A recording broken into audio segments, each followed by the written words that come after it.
Yeah, I'm on my weird way. Get it like Toby. You on my way, don't get cozy. Give me my trophy. Yeah, I had to pray. I had to kill off the old me. Yeah, had to focus a lot. I'ma shoot my shot, Kobe. Yeah, I'm on my weird way. Get it like Toby. You on my way, don't get cozy. Give me my trophies. Yeah, I had to pray. I had to kill off the old me. Yeah, had to focus a lot. I'ma shoot my shot, Kobe. Yeah, killing my verses, living my purpose. Yeah, healing my burdens, giving my service. Yeah, I had to pray, I had to kill off the old me. Yeah, had to focus a lot, I'ma shoot my shot, Kobe.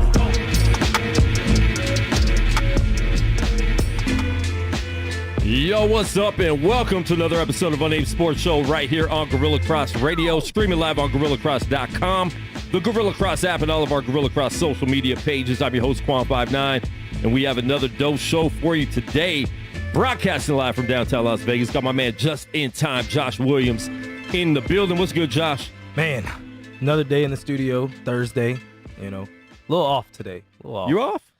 A little off. Why is that? What's off about you? Well, just a little off. I'll just Explain. No, Explain. rather not. No, rather not. Had a good morning. Did you get dumped?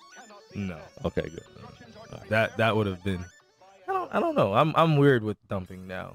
You're just not off when you get dumped? Yeah, it's been a minute since I've been the dumpy, I guess. Oh, you're usually the dumper. Yeah, the last Wow. few years. Yeah. That's amazing. Well, it happens.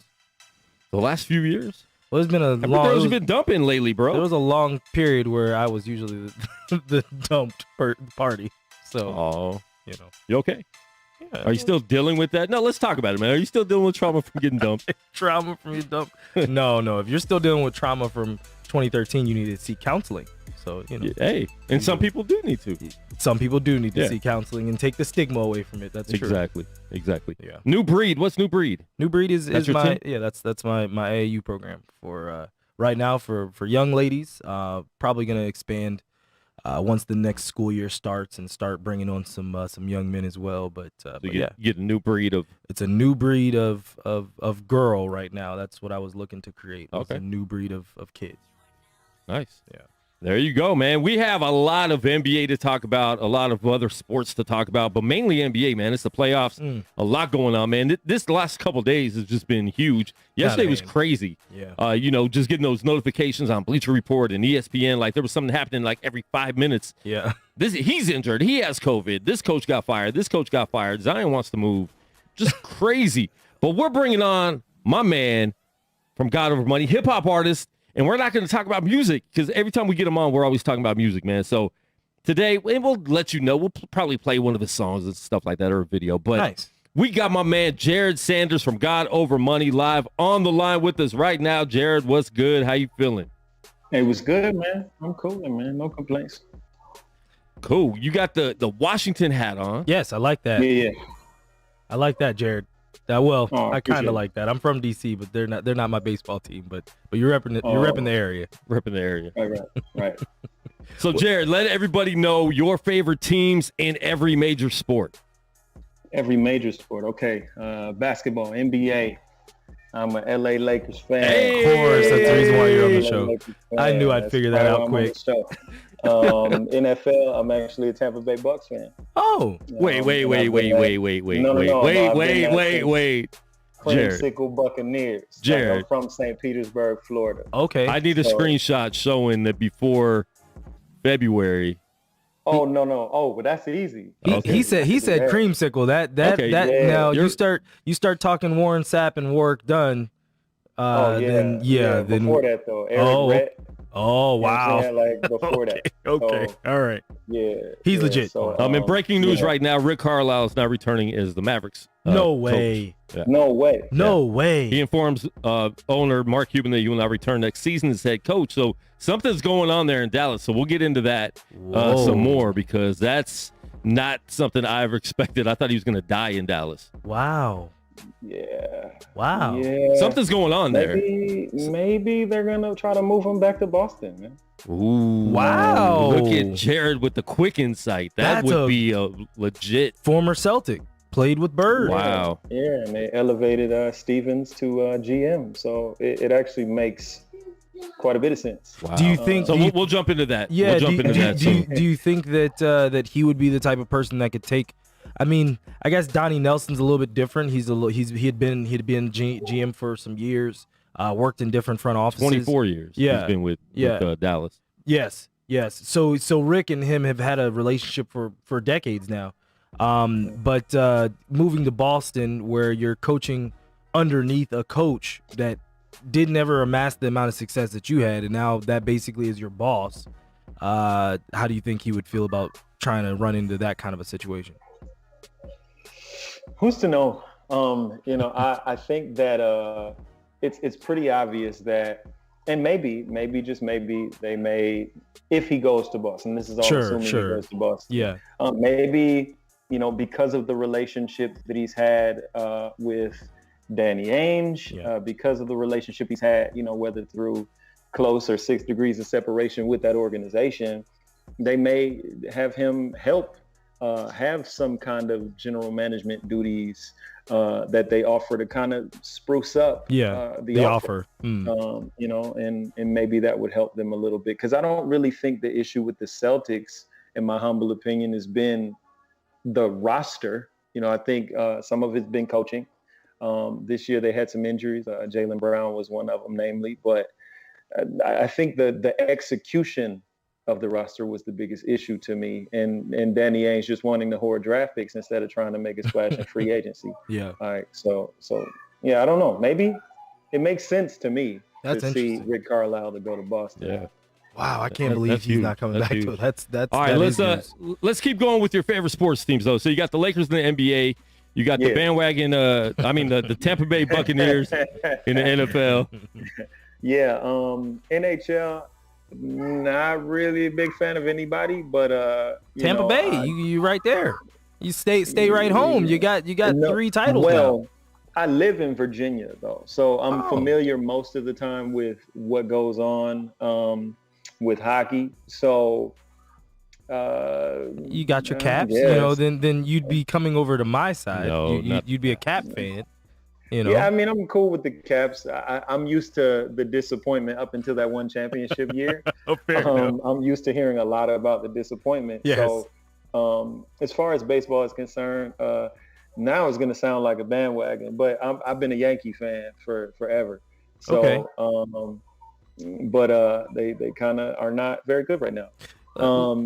Listen, if you're a Yankee fan right now, and you can say that in 2021, they haven't had a title in 8 years. Yeah. So, and they haven't been to the World Series, I don't think, since that point either.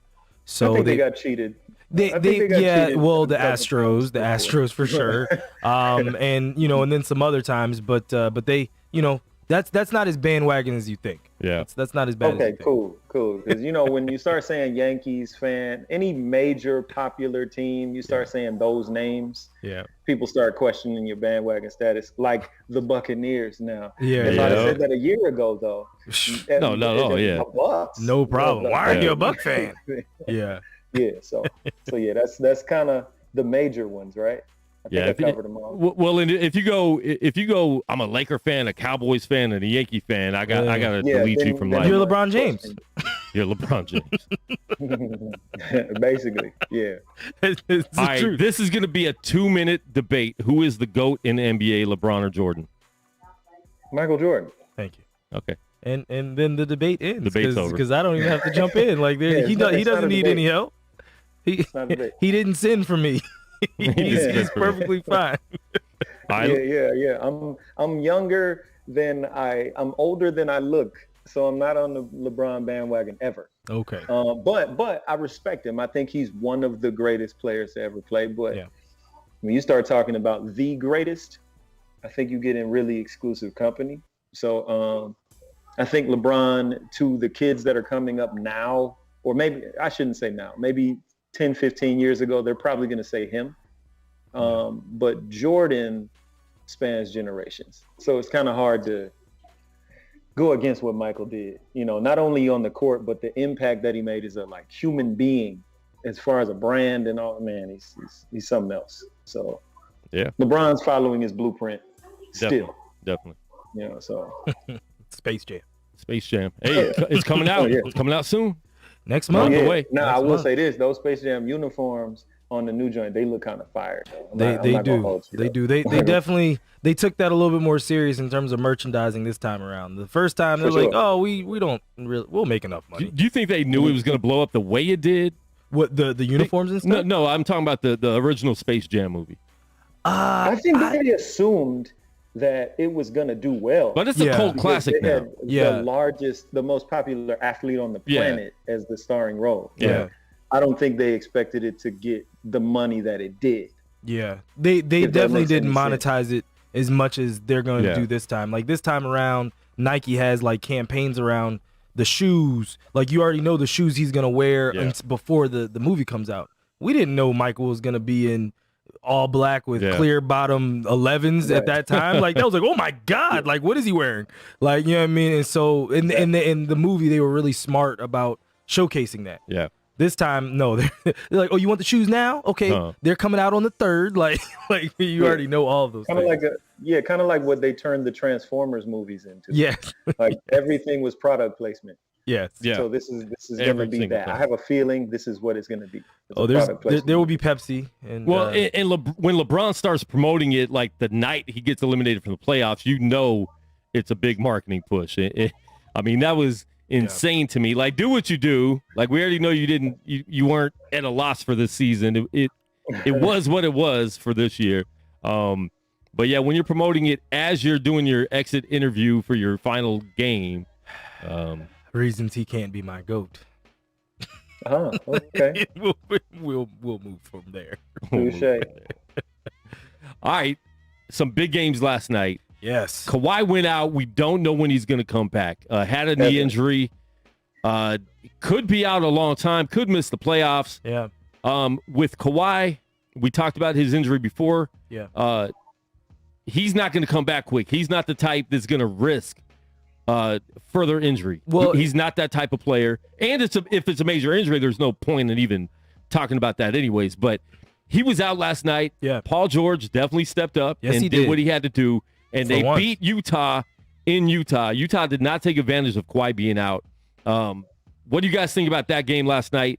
And does Utah have a chance now? Because losing that game to go down 3-2, going back to LA, just seems demoralizing to me. They definitely still have a chance. We talked about. I said that the Clippers would win that series in 6, even when they were down 0-2, but that was before what just happened. But last night it wasn't just Paul George. You had three guys that had 20+ points. Yeah. You had the young fella dunking on Rudy Gobert. Like they had contributions up and down the lineup from everybody, and that's what it takes. Like that's what the Clippers haven't shown. Basically it's always been very selfish basketball, and that was my reason for saying it all was on Kawhi, because if they were going to play selfish, you needed to have your guy that was going to go get you 35 to 40 and play defense. Paul George hasn't proven to do that over and over again, but he played phenomenal yesterday. Yeah, definitely did. Jared, what do you think? Yeah, I think honestly, I don't ever think the Kawhi and PG pairing really synced the way that I think a lot of people did. I think Kawhi not being there allows PG to be more of a playmaker. So personally, I feel like Paul George is at his best when he has the opportunity to be a playmaker. I feel like Kawhi Leonard is generally at his best when all he really has to do is defend and score. So I think that for that team to succeed without Kawhi, I always felt like Paul George has been the workhorse on a team before, and those teams have been successful. This isn't foreign territory for Paul George. I think the reason why Paul George crumbled last year is because he finally had to face the weight of expectation, right? It was like he left Indiana, then he went to Oklahoma City, and then he joined a team that was expected to win everything. And then they face these Denver Nuggets in this place that he's never been in before. And then he had to be exactly who he thought he was. And at that moment of truth is what crippled him. And it happens arguably to every superstar we've ever seen. Like every superstar not named Michael Jordan really has that crippling moment, that crippling career-defining moment. Magic Johnson had it. Tragic Kobe Magic. Bryant That's true. had it. Everybody does. And I think this was Paul George's time because now the full weight of responsibility was on his shoulders and he didn't live up to it. I think this was a chance to redeem those mistakes from the bubble. So really, I think that's what we're getting at now. I think now we're seeing what playoff P could have been if he didn't, heap this burden on himself with all of the weight of expectations. I think this series is over. I think it's over in game 6. Yeah. I don't think it goes to a game 7. Now, I think this actually helped PG also due to the fact that now I could be the star. I don't have to worry about anybody else. And I think that's what we saw last night. You have really good role players around him, and he was able to just take over and not worry about, am I taking over too much for Russ or for Carmelo or for Kawhi, So you have that, and I think that was a good look for PG last night, being the man and the only man on the team. And I think he killed him, man. He just some daggers and just looks like that type of player that we, like you said, expect him to be and want him to be. And we'll see. I mean, that was one game. Yeah. So in a game 6, let's say he has one of those matchups games again and they lose and then they go back to Utah and Utah wins the series, then it's a whole different story again, right? Yeah. I just believe that. I believe Donovan Mitchell's too injured. I think that's the issue. Yeah. I think he's too banged up. Like he looked great banged healthy, up. Yeah. But that's the thing. He looks great banged up, but you could see him dragging his legs all game. Yeah. Yeah, and that's the thing. I don't know if his body's going to hold up, with all of the stress. So that's my biggest concern. It's like, this is asking this guy to do a lot because he is the guy in Utah. And you can't be the guy and be injured and think that you're just going to carry a team that has Bogdanovich, who has to have the ball off as a spot-up shooter, really. And then Gobert, who's an offensive liability. Like, they're asking him to do a lot. Yeah. And I just think that, at this point, the Clippers just have too many guns. No, that's true. That's true. All right. Next game I want to talk about, and I think Clippers in 6. I think it's over next game. The other game last night, Philly's up by 26. 26 points. You should never give up a 26-point lead, especially against the team that really a lot of people didn't even think they'd be in the playoffs. And now they're there. They're in the playoffs. They are playing with nothing. They have nothing to lose at all. So it's not a team you want to even play around with. That's it. Trae Young has been very impressive this whole playoffs. He looks like someone, he's here to stay. I mean, we didn't know when he came in the league. I was still like iffy about him. Is he going to be like another Jimmer Fredette?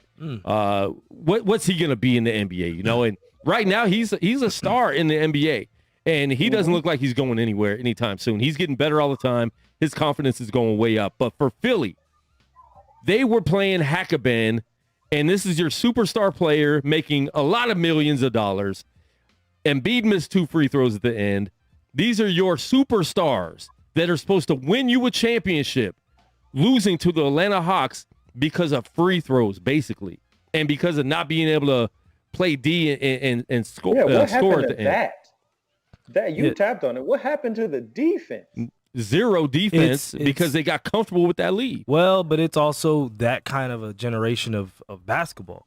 Now it's not so much how much I can stop you, how much we can actually defend. It's, okay, if you score, we score. Or we score and then we give you a shot, you missed it, so we got to stop. But it's not necessarily that we actually got a defensive stop. You just missed the shot. Yeah. You know what I mean? Or and then on top of all that, then it's, foul and send them to the line. So the reason that leads don't last anymore, they touched on it yesterday in the Clipper game. They were like, oh, yeah, when you were up 15, I forget who was commentating. It was like you were up 15 in my day. That was it. The game was over. Like you had to basically draw blood to come back in that game. Whereas now 15 is like literally like 6. The game was over. Like, You know what I mean? Yep. Draw blood. So, but yeah, I mean, that's just my feeling. I don't know if it's so much the defense. Of course, you're not supposed to give up a 26-point lead, especially in the second half. But on top of that, when you have a team that's gunning and can shoot. I mean, the thing that confused me the most about watching it, we're talking about the Sixers had a top 10 defense in the NBA? Yes. Yeah. Yes.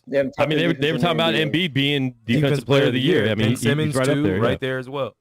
And I think the biggest concern for me is that I look back in hindsight and realize Philadelphia had a shot to get James Harden. They had a shot to get James Harden and get rid of Ben Simmons right then and there. I just talked about that last night. Yep. They didn't want to do it. They wanted to hold on to Ben Simmons at all costs. And Ben Simmons is not going to win you a championship because the skill set doesn't help you do that. Yeah. He's really good on defense. He can pass the basketball, but if you need a shot, if you need a bucket, if you need free throws, he is a liability in every aspect. Now, this is all assuming James Harden doesn't mess his hamstring up. Sure. But with Doc Rivers, Seth Curry, Drake Value J. Cole, Joel Embiid. Yeah. All on the team at the same time with the floor spacing and the three-point shooting that they would have, they'd be so much better qualified. They would legitimately give the Brooklyn Nets a run for their money. Yep, 100%. They would have legitimately, in my opinion. Oh no, they would. Well, they would have. The Eastern Conference. I think they would have actually beaten the Nets because remember that's not the Nets with Harden. That's right. That's right. It's just the two of them at that point, and that team isn't constructed nearly to the level of the Sixers. The Sixers have multiple time All-Stars in Tobias Harris. No. Tobias never made All-Star team. No. Why do I keep saying that? Why? I don't know. You said that before. Hey, he should be an All-Star. He's too inconsistent. I like Tobias a lot. He's too inconsistent. I think he's not an All-Star because I don't think he's one of the 12 best players in the Eastern Conference. Yeah. Well, even when he was in the West, he wasn't. West was much harder. Yeah. West was much harder, but But here's my problem with Ben Simmons, and I talk about it all the time. He has never improved his game from his rookie year. He's the same exact player he was his rookie year or his second year because his rookie year he sat out. Right. But he's the same exact player, and I don't feel like he wants to work on his game. And that's a problem to me because if you're supposed to be the next LeBron, like everybody was trying to shoot him out to be, because he has the skill set, he definitely has the skills to be a great player in the NBA, but I don't think he has the work ethic to do it. Not saying he doesn't work at all. Yeah. But there's not one thing you can say he's improved on. No. Maybe defense. Maybe he's a better defensive player than he was his rookie year. Yeah, smarter.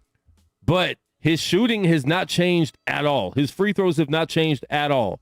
His game intensity has not changed at all.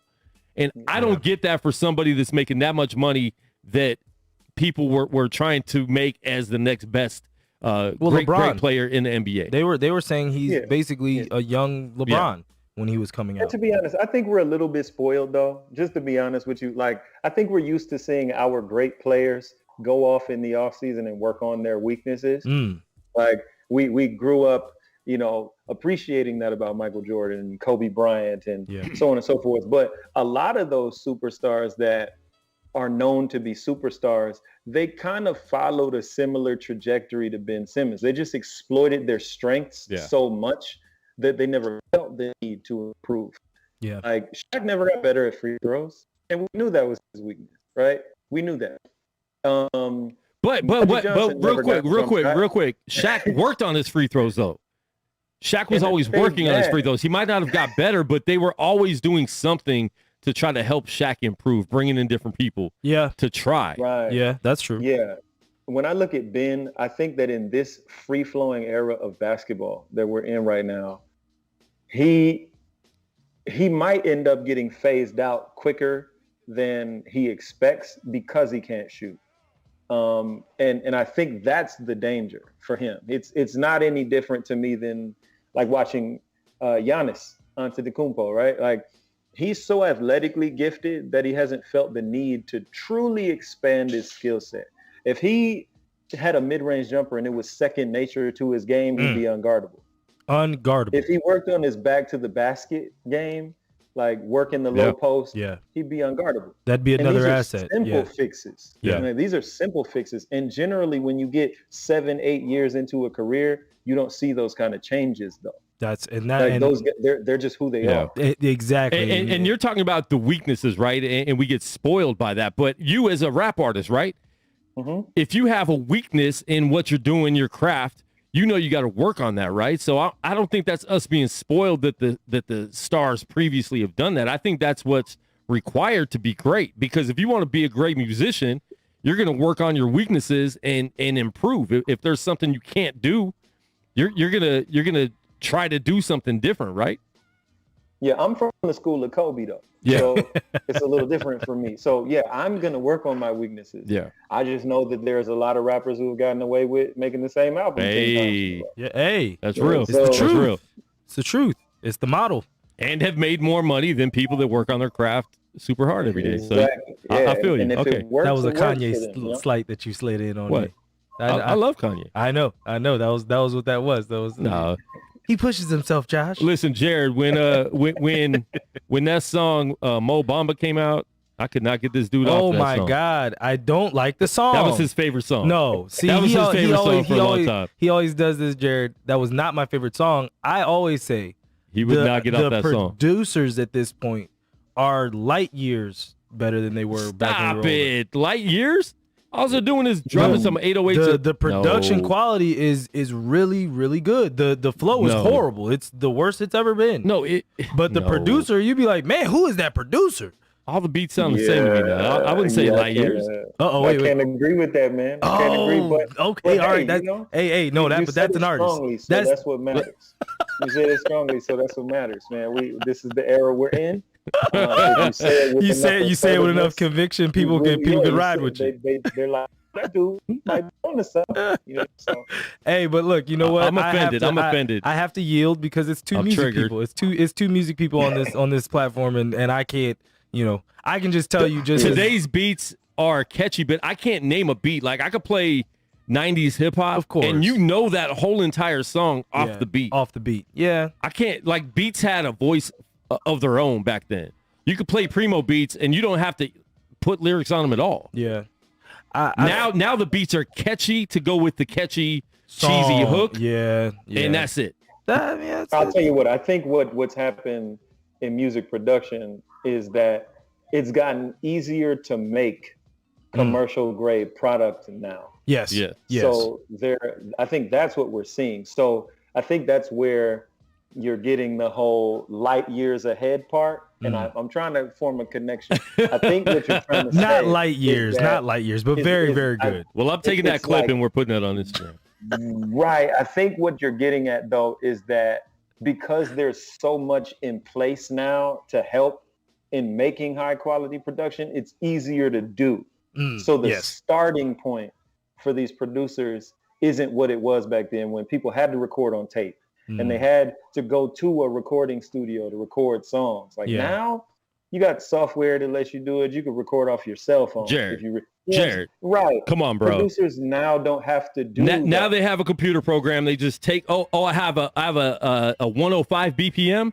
Let me find all the samples in my computer that have a 105 BPM and just stack them on top of each other. They had to create none of that. Right. They're just Yeah. stacking, Right. So- and they're so already their pre-mixed. starting point. They're already pre-mixed and mastered sounds. Yeah, that's what he's saying. We It's had- the we had starting fully point. raw sounds. Sample packs. Yeah. They got sample packs. Look now at look how where pretty that is. They though. give you the sample. Yeah. Yeah, the MPC is still legit. But I think I really think that's what Josh is trying to say. Yeah, no, He's trying to say that's the true. Starting point. Thank That's you, true. Thank you Is for saving further him, along. Jared. Thank you Yeah. for saving him. No, Hey, man, listen. listen, man. I'm Christian. Like that's the whole That's what point, you. right? That's we're here together. We're We are supposed to be here here together. No, and like I said, I always will yield to musicians. Like that's not what I do. But still, you're a consumer. You're a listener. So I mean, Yeah.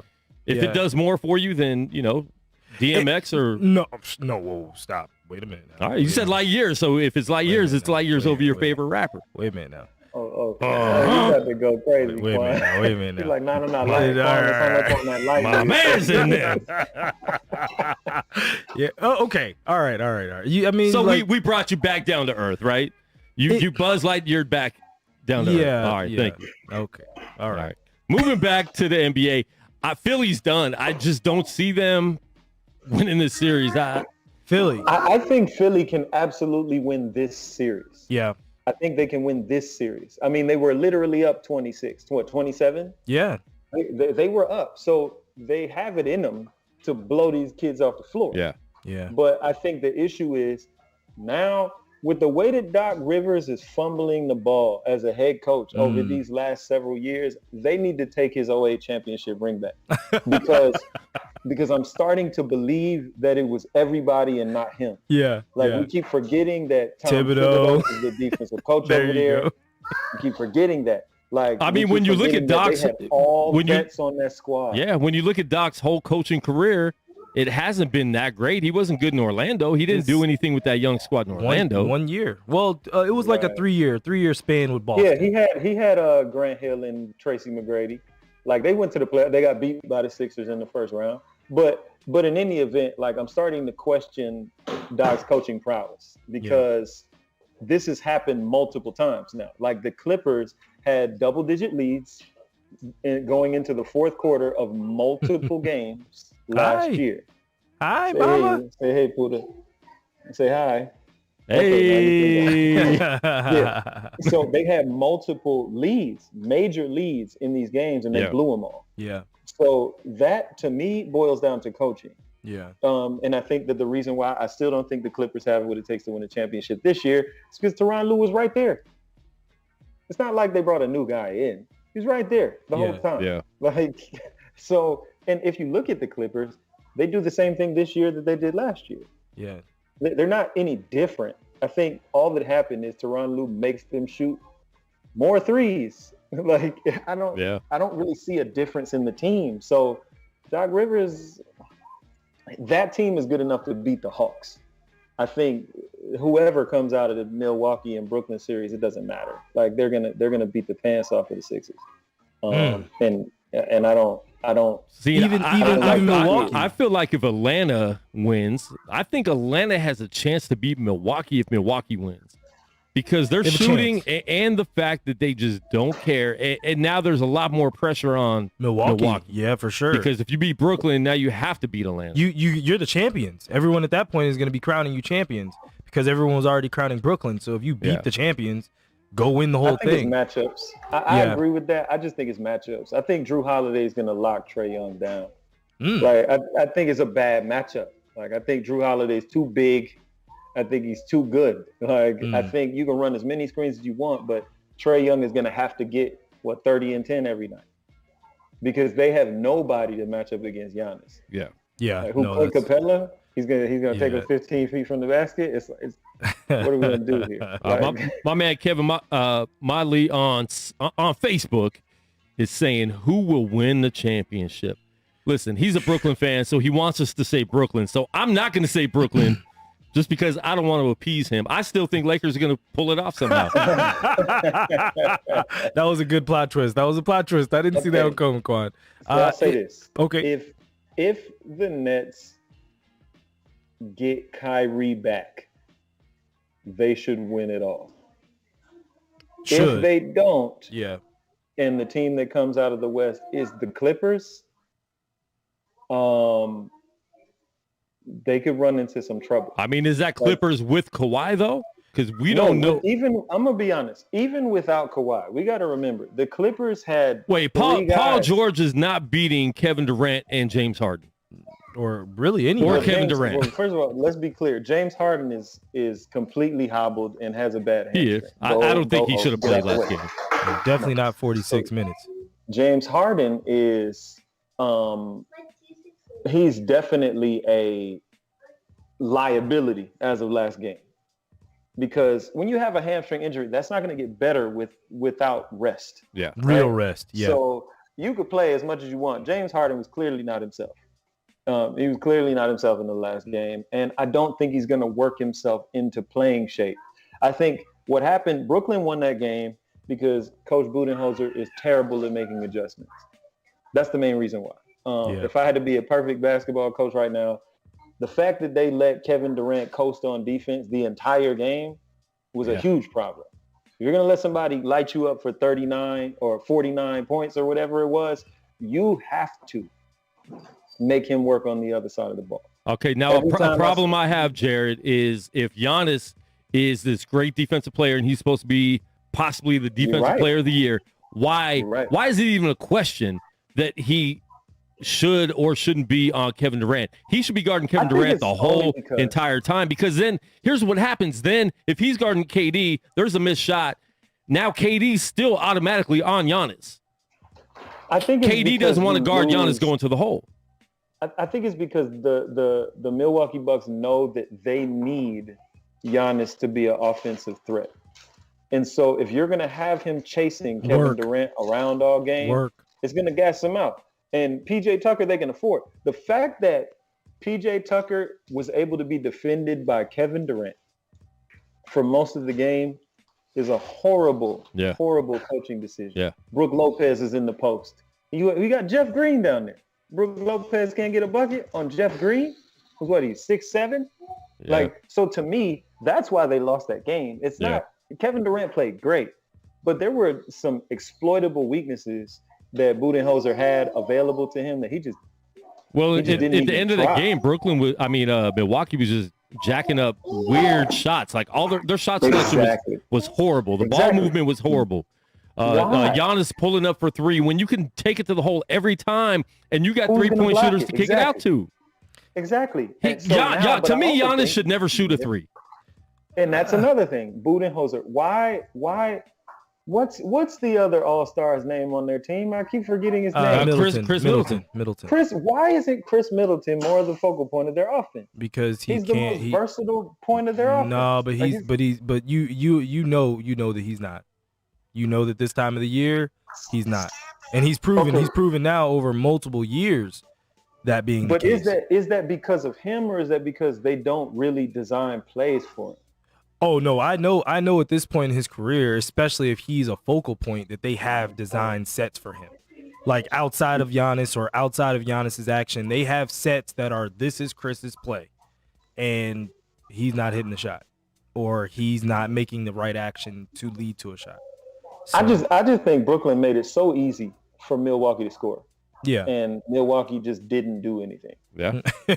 Yeah. That upset me the most watching the game. Yeah. I was like, yo, this is a blowout. They should have had that game. Listen, but why are we seeing so many of that of these games though, where a team kind of like really has a good legit lead, and they're just letting teams come back right now. I'm telling you, because if you really, really watch, people don't play defense. It's not really defense. It's you missed. Yeah. It wasn't that I got to stop. It was that you missed. Yeah. And then we going back the other way. It's who misses the most now. It's not really who locks down the most. Yeah. It's either you can rebound, or, you know what I mean, if you're missing, are you getting offensive second chances? If you're not, then that's a stop. But it wasn't that we actually did something physically from a defensive standpoint. Because they called too many fouls. They called too many fouls where you're like, that isn't a foul. Like, in no way would you ever allow that foul to be called in a pickup game. Ever. Oh, yeah. Everybody's arguing. The whole gym is like, what? No, ball up, other side. Like, those are not fouls. And so when you have a league like that, when you're officiating the game like that, yeah, there's no defense. It's you missed. I feel like the NBA, you should be able to call your own fouls, and then if there's an argument, then you bring the official in. Oh man, no, because then PJ Tucker gonna start tackling people and make you call the foul. Did I impede your shot? Did I impede your basket? Are you bleeding? Yeah. Are you concussed? No. Yeah. But it upsets me because the Bucks have had this stigma about them in the playoffs, right? Yeah. They've been one of the best teams for the last 3 or 4 years. They've had this stigma in the playoffs. So they have an opportunity to go up 3-2 and literally blow that game. Yeah. What does that do for them going into game 6? I don't think it matters. I think their best player has a major flaw, and his major flaw is he has no mid-range game and he can't shoot free throws. I just don't know how somebody with that much upside hasn't developed a mid-range jumper yet. Because he could beat Kevin Durant.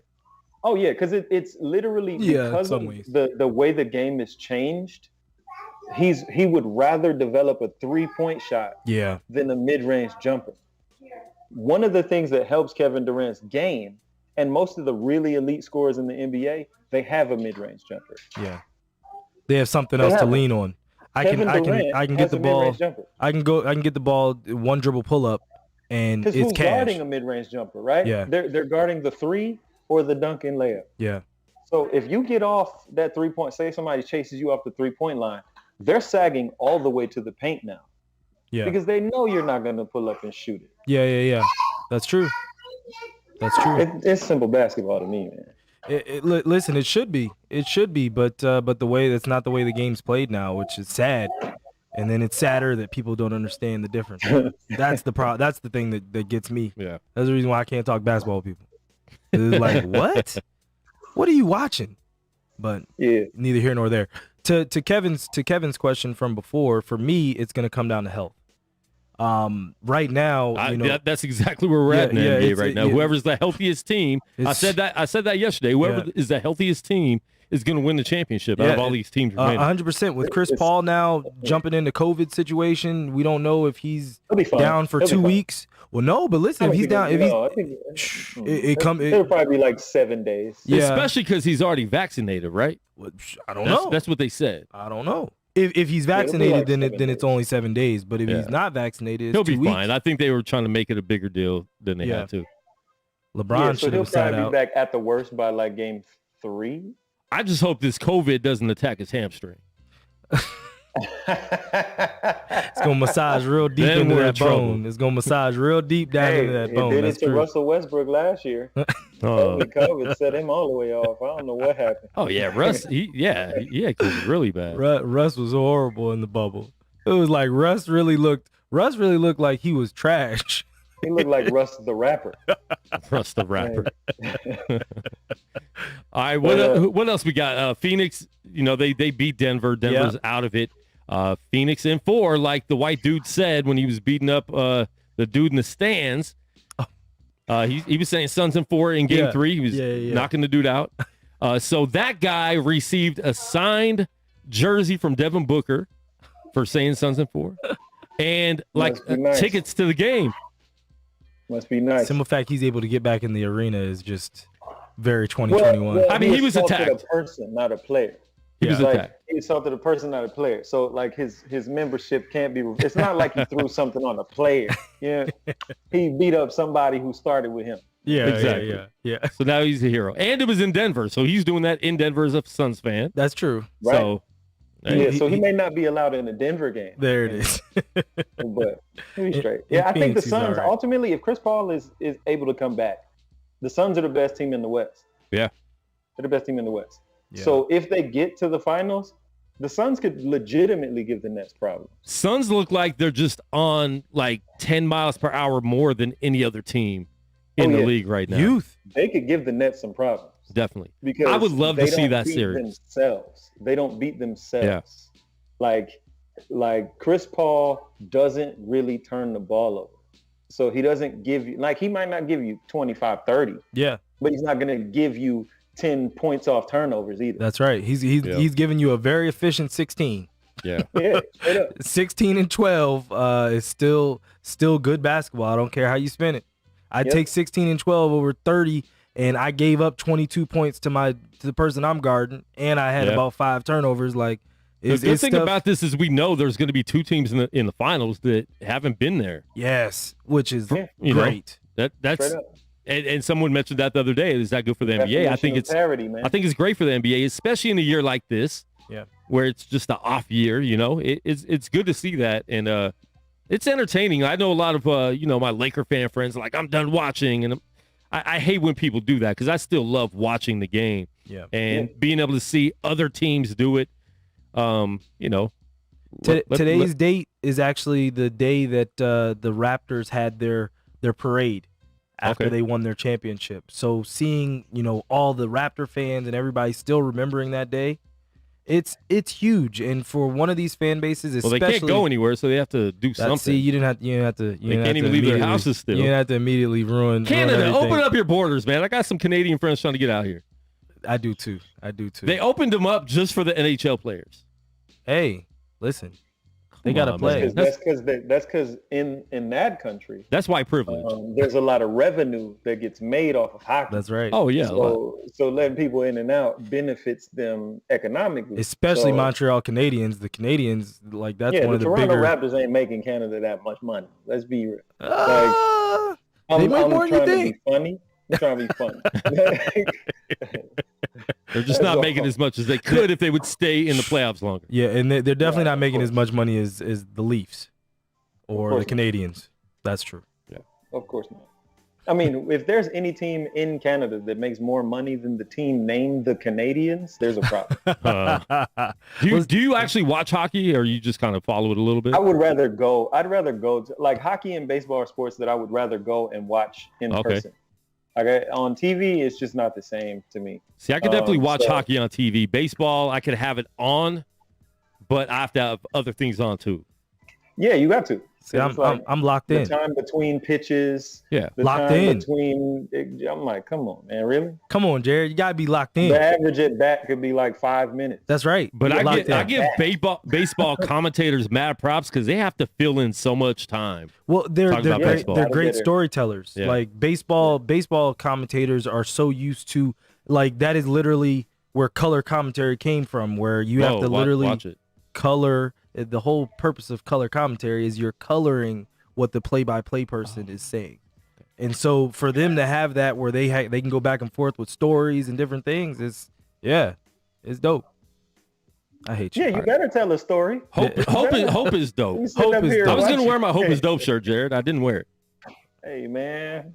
That's cool. I got it. I didn't want you to get too big-headed, man. I mean, it's on ABC News and everything, so. Hey, listen, bro. I was like, hold up. Let's talk about that real quick. Jared has a clothing line called Hope is Dope. Yep. He's a hip hop artist, makes really dope music too. Has his clothing line. I wear the shirt a lot, so I know you guys have seen it before. If you watch the show. I did not know it was Jared's shirt, but now that's dope. You see me wearing it all the time. He does wear it all the time. The thing I love about that shirt, he gave it to me like 3 years ago, I think. Yeah. 2 or 3 years ago. And I've watched it so many times, it does not fade. Oh, that's great, man. Yeah, no. The quality of that shirt is bomb. And I love that shirt. No, legitimately, I can big up that because you only have one shirt? That's one. He gave me one. Oh, wow. No, he's worn that shirt many, many times. Yeah. Many shirts that I would have tried to wash 37 it's times. In a lot of photo shoots. Wouldn't see air. I'd say that much. It wouldn't be catching. Actually, the photo I put up of us and Jamal Hill the other day, I was wearing that shirt. Yeah. That's what's up, man. Yeah, that's cool. Up. So I actually wore it to UFC. We were at the media UFC media day. This is probably I think it was the Conor McGregor fight out here a year ago. It might have been the one before that. It was the Israel Adesanya fight. It was Adesanya because that was the one that I got a lot of compliments on that shirt just walking around the media room. Mm-hmm. Yeah, you're right. Hope is dope. Like, thanks, buddy. Yeah, that's dope. Down with dope. But talk about that real quick. There's a Juneteenth post about Juneteenth becoming a federal holiday. Yes. And so talk about that real quick. Well, passed through the House. Yeah. I'm not sure if it passed through the Senate. No, it passed through the Senate. It passed through the Senate and they sent it to the House, so it's gonna pass. Okay, then we good. Then. Yeah, we good. We good. We good. Yeah, it went through the Senate first. All right, so talk about that real quick, Jared. I mean, I think it's cool. I think it's cool. I think that it's token right now, but I think it's cool. I think people definitely love the acknowledgement. I think people are looking more in the form of progress, whether economically, socioeconomically. But, I'm like, look, rejoice with them who rejoice, bro. Like, at the end of the day, I'm a clap and applaud. Honestly, it really wasn't even about what they were celebrating. I just was like, yo, that's my shirt. No, and that's what I'm talking about because they put a picture up and there's a dude there wearing a Hope is Dope shirt. Oh, and it's on ABC's website. On the front page of ABC News. And like my man, Jay Jones ended up linking me to it. He was like, yo, Jared, this your shirt? And I was like, yo, it is. And so like what was crazy is, when you run a clothing line, right? One of the biggest dilemmas that I've always had is that, I'm trying to I'm trying to run into drop shipping as an option now, just because I just don't got the time or the energy to be trying to screen print anything. Yeah. So being able to mass produce a product and being able to get it processed and shipped and packaged.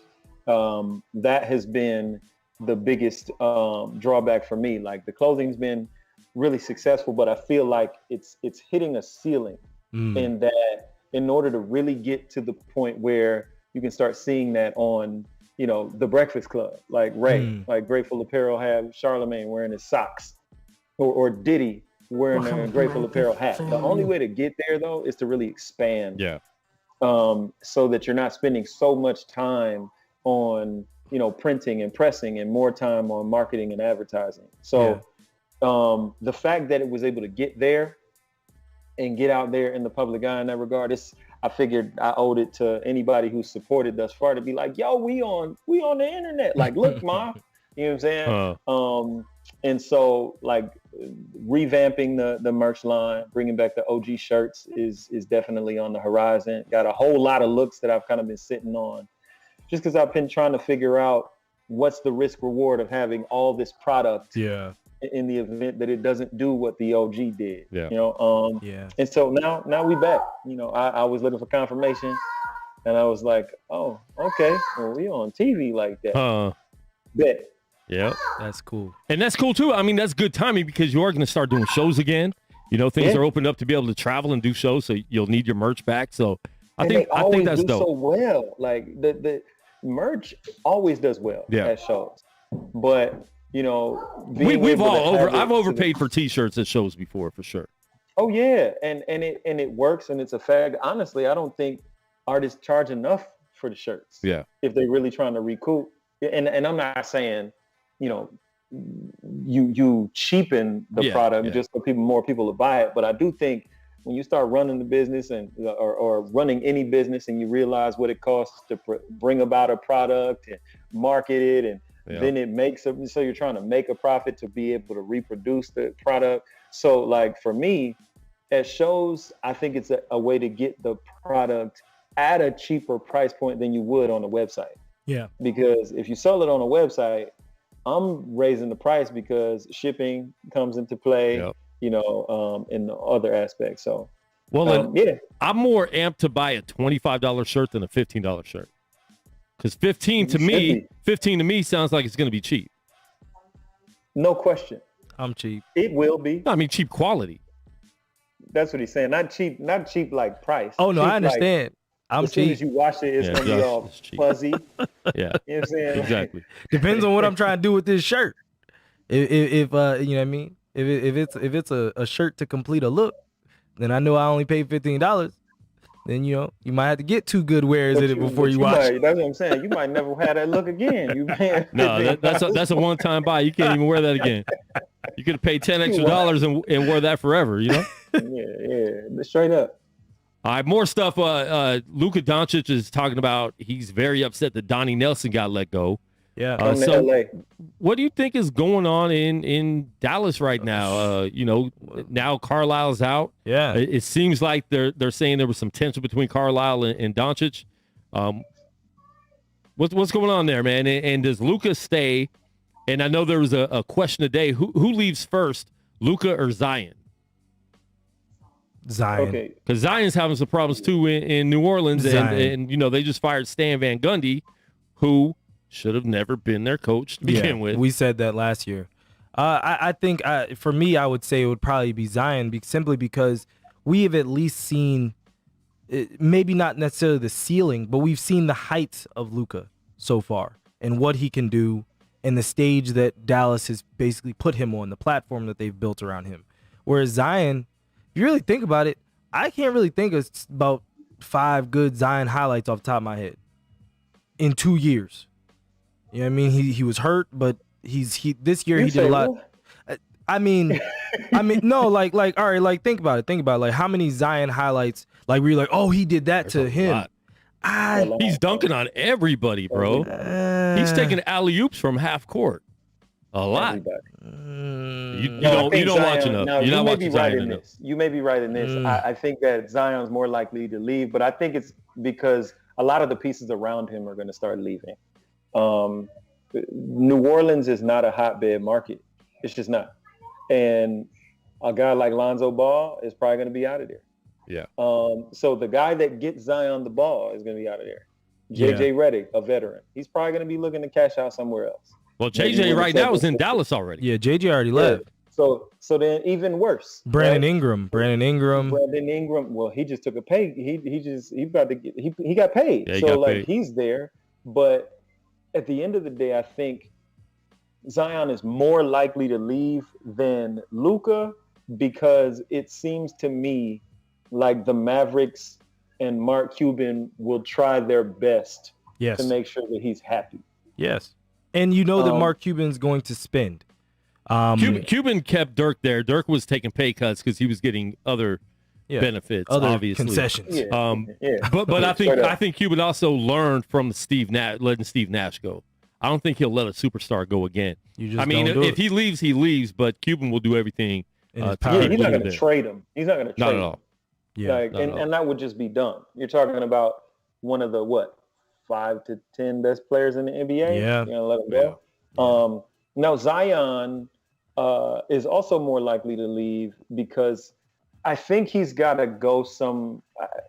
The reason I also think is like, and this is the concept about like foreign basketball players more than anything. A lot of times they're more loyal. They've proven themselves to be more loyal to the franchise that they're a part of. Unless they get traded. Unless you're Chris generally don't just and Chris Naps got traded. Yeah. Right? So what I mean is like most basketball players, if LeBron James deserves any credit, it's the fact that he ushered in a generation of players that are like, oh no, we don't have to stay here. Yeah. We don't have to stay here. There's no loyalty. But generally players stay where they are unless they get traded. Zion Williamson seems like he's from that LeBron class though. Like he seems like he's like, look, I'm gonna go where the opportunity is. So either y'all trade me, or when free agency comes along, I'm a dip. I think Zion's upside though, to me, that's the dilemma, is he really doesn't put the ball on the floor that much. He's more of a slasher, he's more of a cutter, he's more of a finisher. So I don't think the demand for him is going to be the same as it would be for a Luka Doncic. Not at all. It's kind of like, all right, Zion, yeah, you could dunk. You nice. I ain't going to hold you, but and then what? Yeah. Like, are you going to lead us to a championship? Yeah. And I don't think he's that. I think he'd have to be with someone else. He'd have to have. He's Blake Griffin. Yeah.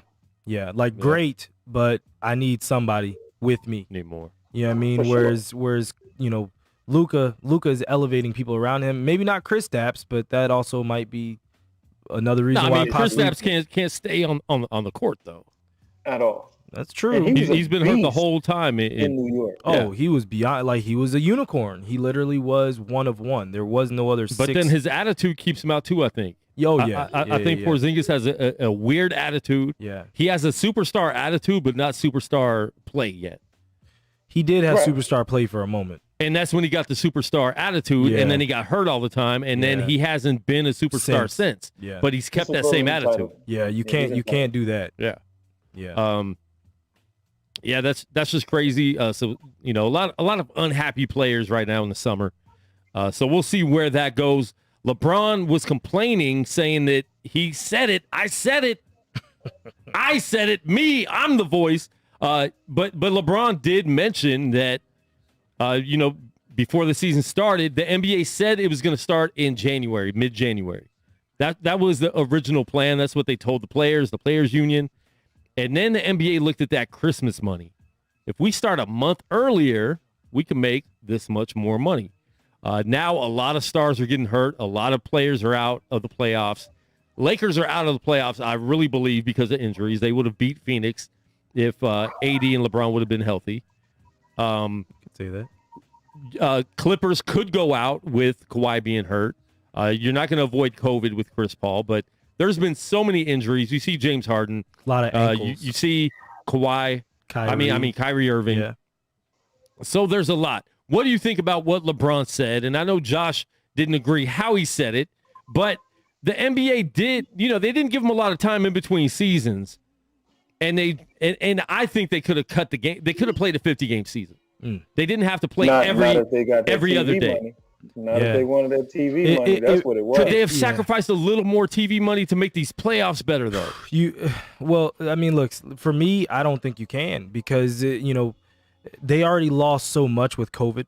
You know what I mean? And you're talking local TV money, too. It's not it's every money. It's local revenue. It's, the fans are just now coming back. You know what I mean? You got to remember that 90% of the season was no fans in most of the arenas. Yeah. So, you're just so it's now pretty much all TV money. It's all about money. Like the players can say, like, listen, LeBron can say all that he wants, but LeBron, you're also making 30 million, 40 million this year.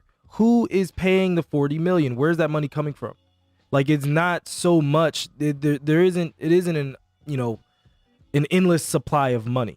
The money does have to be generated. Yeah. And if the money isn't being generated, then, it's going to be, you're going to contract the salary cap. And that's something that the players also don't want. So you can't have it both ways. You can't say, hey, give us more time. But then at the same time, oh, but we want more money. Yeah. You can't cry on both ends. You got to choose. You got to pick a struggle. And so, So for me, you can say those things. And are these things, do they run concurrent? I'm sure they do. I'm sure that the lack of rest has led to more injuries. But at the same time, y'all like your check. You can't have it both ways. Yeah. Jered, what do you think? I'll say this. I think two things could be true. I think, yes, LeBron and science would support that a lot of these injuries may be because of a lack of rest. But I think LeBron saying it is a bit self-serving. I think it's a bit self-serving because, generally speaking, when you see guys win championships or go on deep postseason runs and they go to the Olympics right after that. Sure. And then they hop from the Olympics back into the regular season. Nobody is saying, oh, this is too much basketball. So what happens is, now they're saying this is too much. This is too rigorous, as if post-COVID they didn't have or when COVID came, they didn't have a 4 to 5 month break. They had 5 months on the shelf or 4 months on the shelf. I'll say this, I don't think all of these injuries, though, are soft tissue injuries. The kind of injuries that are what happened because you don't have a break. I think Kawhi's knee injury has been lingering since San Antonio. I think he's got an arthritic knee. I think he has arthritis in his knee, not unlike what Todd Gurley in the NFL has. So I think it's degenerative. That's why he has to rest, and back-to-back games really hinder his performance. I think his knee was always going to go. I think the Spurs knew it. And I think the Raptors were willing to sacrifice it because he got them a championship. They were high on the honeymoon. And but I think the Clippers are realizing it now. It's like, hey, bro, this knee is bad. This is not a good thing. And now if it is a torn ligament in his ACL, then, hey, bro, part of that was because your knee was already about to go. Yeah. A lot of these other injuries like James Harden, I would say that Anthony Davis's was a lack of rest, but I think that's just because he had to get back out there and play. But he jumps and lands weird anyways, man. He's the scariest guy to watch. So that's what I'm saying. It's so to me, a lot of these injuries, though, are like basketball play. Like Kyrie Irving twisting his ankle. That's not because they play more or they didn't have any rest time. That's because you landed on Giannis's foot. Now, I will say where LeBron has some merit and the science has some merit is this. The game of basketball is faster now, and it's predicated on athleticism more now than it ever has been. Yeah. So they want to speed the game up. It takes 8.5 seconds to get past half court now. So the possessions are quicker. You can't hand check. You can't slow the game down. So everybody is flying around. Yeah. You shoot threes, you miss it. It's a long rebound. They're sprinting down the court. We're going back the other way. Yeah. Right. So I think that there's more possessions. So there's more stress on the body. And more being miles. that these players now are more athletic now, predicated on speed and cutting and agility now and jumping, their bodies are breaking down faster. Now, medical advancements have improved. Don't get me wrong. So they've learned to ice down immediately and hyperbaric chambers, things that players in the 90s may not have had access to. Sure. But what you're seeing is more stress put on the body because of the fact that they're realizing there are fewer limits on the human body, and smaller guys are jumping 44 and 45 inches. You know, Kevin Durant is a 7-footer and he can run like a gazelle. Yeah. LeBron James is 6'8", 265 He's pounds. 6'10". Don't believe that nonsense. but my point, he's like the fastest player on the floor. So they're putting more stress on their bodies, not because they're continuously playing without rest. I think it's because there's just so much more that's involving the physical aspect of the game now than before. Yeah. And that's why they're breaking down. That's why you're seeing more ACL tears and, you know, Achilles injuries. Yeah. I think that's why. I don't think it has anything to do with, oh, the season's over and we didn't get the rest, so now my hamstring's hurting. It's like, no, it's because you're still running really fast all the time. Yeah. But at the same time, they didn't have rest in between games like they usually do. They're playing 4 games in 6 nights, and they're playing back-to-backs, and they were playing a lot more often this year. Right. So I think that definitely has something to do with your body's not being able to rest, even mentally. You're not really being able to rest, where you got those 3 nights off where sometimes you're only playing twice a week. Or whatever. And so it was different this year. So I know it has a lot to do with it, but you're right. I mean, the game's different. Yeah. It's just a different game, so they're putting more on their bodies now. Yeah. Like, so if this was the 90s and they played a bunch of back-to-backs, guys might be sore, but it's not because they were jumping. They'd be sore because people were elbowing. Yeah, they're banging and getting thrown down. And we got a comment from Pastor Danny Hand on Facebook. What's up, PD? Nice seeing you at church on Sunday. I wasn't there. LeBron is getting old and whiny. Sorry you're not seeing your favorite players. That's quoting LeBron. Stop. I'm enjoying young talent. Take your money and go relax. Wow. Yes. And take your money and go to Gateway City Church and tithe your 10%, LeBron. Look, I'll say this, and I've said this before. The league is about to make a shift, and it's actually quietly happening. It could have happened on a really, really wide scale this year with, you know, if Dallas would have beat Cleveland, if Dallas would have beat the Clippers. Because at that point, then you've got Luka, you've got Devin Booker, you have that next wave of NBA talent. You're starting to see it on the East. Donovan Mitchell. Yeah, you're starting to see it on the East with the Knicks starting to ascend, with the Hawks beginning to ascend. You're seeing, the next generation looks fine in the NBA. It's definitely in good hands, I believe. It's coming. And who's going to be the leader? And we talked about that a few weeks back. I think it could be Luka if he's on the right team. You mean this is going to become a really global game now? This is going to be okay. I think it is. And Luka definitely has that skill set. I think personality-wise and marketing-wise, there's some things that he needs to do, and his personal team needs to do. But then on the court, he's a killer on the court. Yeah. There was something in that Clipper series, Game 7. He didn't have that killer instinct. And he needs to get – but that's fine. That's fine. He scored a lot. Yeah. That doesn't mean anything. Devin Booker had 70 in a game before. So that doesn't mean anything. Yeah. But there was just something where he wasn't really getting his teammates involved. So I think that's something he will do a better job of in the future. He's still 22, 23. No, he's like 21, 22. 22, 23 would be – well, no, but I mean, he's definitely not. He's 22 or younger. Yeah, I think he's 22. Yeah. But saying that he has a lot of time to improve on a game that's already amazing. So I don't know. I mean, you have Devin Booker could definitely be that guy if he keeps improving the way he has. And these guys that look up to Kobe, I look at them a little bit different because they seem to have like more of that mentality, right? Yeah. Jason Tatum, who was left off all 3 All-NBA teams, which makes no sense to me. Jason Tatum could be that. He could be. I think he's in a market that allows for it. You're in one of the regal markets of the NBA. Yep. But there's little things about this next generation that worry me because they just don't have the personalities. They really, really don't. Yeah. You know what I mean? When you like kids now, like, you know, kids just don't have the kind of like, there's not so much difference in my personality versus your personality. We're the same dude, basically.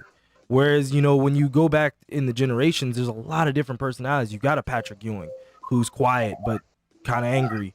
You got guys over here that do different things. The guys now, they struggle with personalities. I think that's going to be the NBA's biggest challenge moving forward is bringing those personalities to the forefront and actually having the guys in front of the camera and able to talk, because they haven't had to. You had a Kobe that was there. You had a LeBron that was there. Yeah. You had guys there that could still carry that mantle. Now it's a little bit different. Now, Jered, do you think that hurts the NBA having, you know, you're saying it's a global game, becoming a global game? If Luka is the best player, if Jokic is the best player, you have some of these Europeans that are starting to be the best players in the NBA. Does that hurt the NBA for America? I mean, I think it's going to end up having to turn into the International Basketball Association instead of just the National Basketball Association. I think it could affect, to a lesser extent, it could affect some of the domestic impact. I would say it would be more internationally advantageous for them to have stars that weren't born in the States become the marquee names. But here's the thing.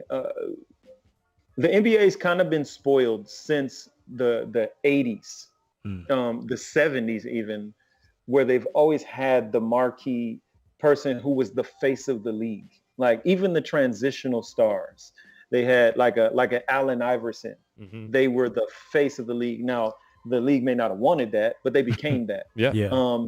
Whereas in this era, once LeBron leaves, I just wonder who's going to be like the ambassador, because it can't be Kevin Durant because he's too emotional. He's too sad. Right? He's too emotional. He's not as marketable. Like he's not going. Stephen Curry, I think it could have been him, you know, but he seems so diminutive in stature. Well, right? and he's not going to play many more years after LeBron leaves, anyways. You know, Steph's getting older and more hurt.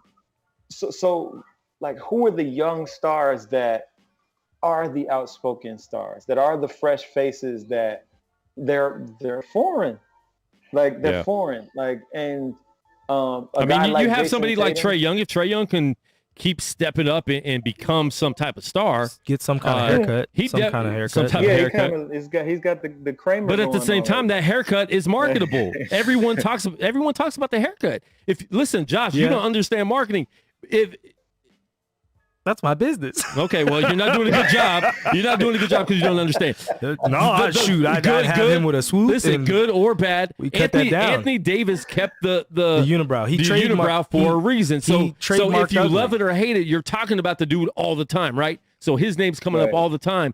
And me with the baby hair, I'm killing the game right now. And I got this baby hair on me. So you can keep that hair. You can look foolish, but you're killing the game. And he has the confidence. Like he's in Madison Square Garden talking junk to all the New York fans, loving it like Reggie Miller would do. Yeah. So I think he's very markable if he continues to be that player. Him as like, I think the dilemma for a guy like him is he's just not. He doesn't have the glow, right? Like I'm walking in the room and you're like, that guy's the superstar. Yeah. Like the NBA doesn't currently. They don't have that guy right now. And especially, look, especially right off of what he's saying, I'll tell you how marketable Trae Young is. I'll tell you how marketable James Harden is. Ask Adidas how many shoes they're selling right now. Nothing. Bricks. They don't move. They don't move people emotionally. And so you can say what you think in terms of, oh, yeah, you can rock that. And unless he's about to get like a Troy Polamalu Pert Plus deal or something like that, it's not there for him. But he might not be in the league right now.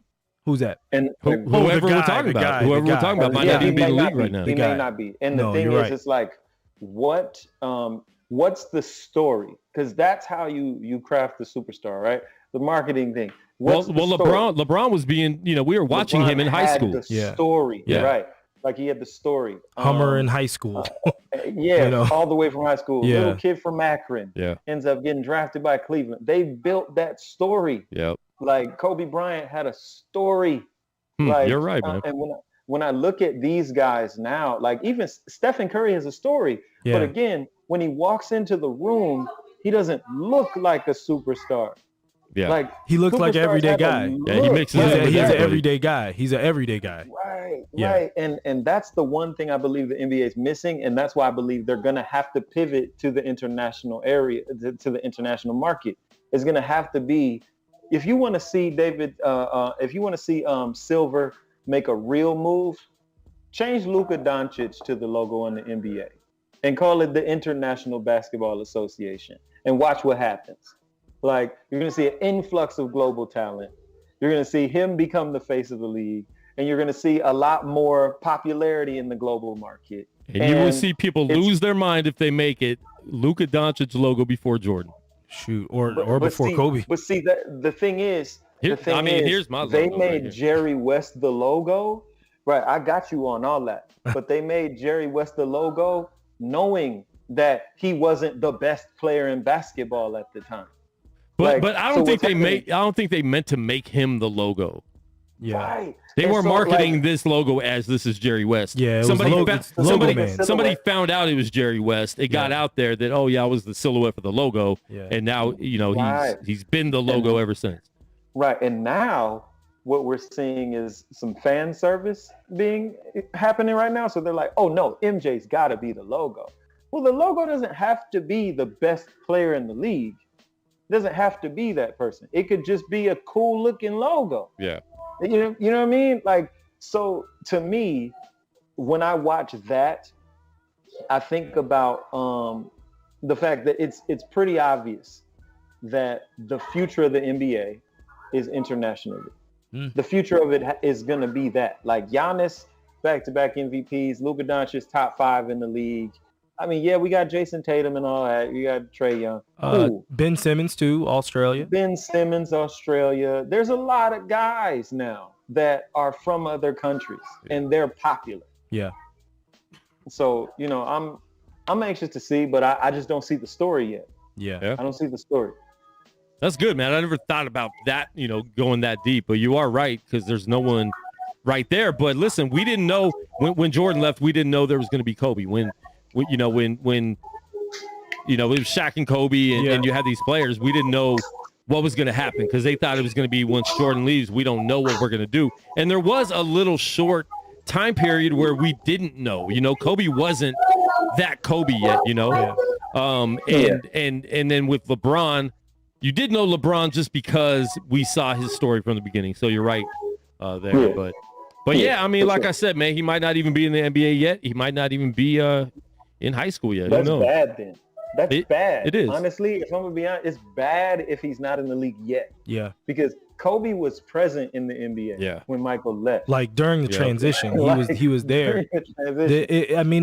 Think about it this way too. Like, and he was marketable already because as a rookie, he was already getting major deals, and then his marketability for the Lakers. Yeah, his marketability created him to be an all-star his second year when statistically he shouldn't have been. Yeah.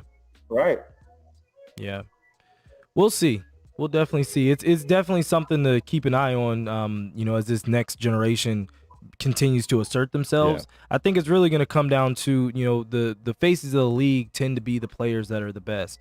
And as the old guard fades out, it's going to be who grabs the mantle. Yeah. That's just kind of how I look at it. Yeah. All right. What else we got? You want to talk about a little bit of hockey? Talk about some Golden Knights. I said Knights in 4 or 5, so they're going to win in 5. Okay, all right. They played a horrible game last night, still almost won. They did. It's fine. Canadians in 6. There's no way. There's a way. In 6. Canadians in 6. No, Golden Knights definitely in 5. You heard it here first, and second, and third. Quanstradamus has spoken. Quanstradamus has spoken. Knights played horrible most of the game. 10 minutes left in the game, they decided, hey, let's play now. Yeah. With a team like the Canadians, it's a hot team. They're not a great team. Yeah. They're a very hot team right now. And we talk about that in hockey, having a hot team. Knights did not come out with that killer instinct because if you knock them out and destroy them again in game 2, Them trying to come back and win game 3 and 4, they might get one of those.